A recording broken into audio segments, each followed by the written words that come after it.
আজকে আমরা তৈরি করব পাতাকপির পাপোড়া। এর জন্য আমরা পাতাকপিগুলো আগে কুচি কুচি করে নিয়েছি, তারপরে নিয়েছি কাঁচামরিচ, পেঁয়াজ, দিয়েছি পরিমাণ মতো লবণ, হলুদ, গুঁড়ামরিচ, সবগুলো পরিমাণ মতো দেওয়া হচ্ছে। তারপরে দেওয়া হচ্ছে ধনে গুঁড়া। এরপর এখানে মিক্সড করা হবে আগে থেকে ম্যারিনেট করা ডাউলের গুঁড়া। এগুলো ভালো করে এখন মেখে নিতে হবে। ডাউলের পেস্ট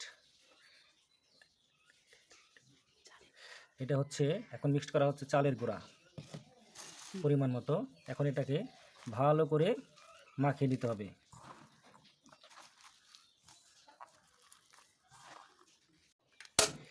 ডিমটা দিলে এটা খুব মুসমুসে হবে। কড়াইটি গরম করা হচ্ছে। এখন ছেড়ে দিলাম তেল, খাঁটি সরিষার তেল।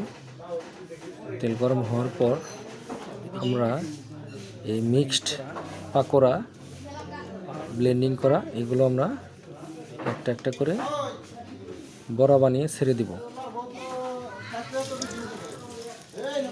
তারপর কিছুক্ষণ অপেক্ষা করতে হবে। অনেকগুলো বড়া একসাথে দিলে দ্রুত অনেকগুলো বড়া ভাজা কমপ্লিট হয়ে যাবে।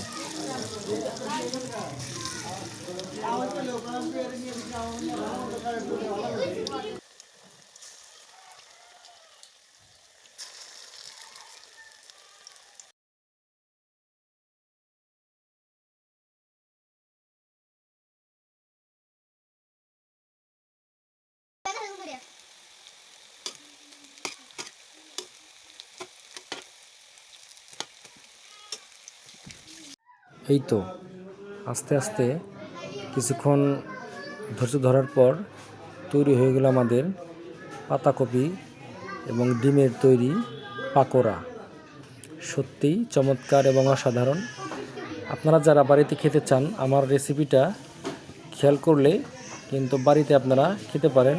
আমি আজকে ট্রাই করলাম, ইনশাল্লাহ নেক্সটে দেখা হবে পরবর্তীতে নতুন কোনো রেসিপি।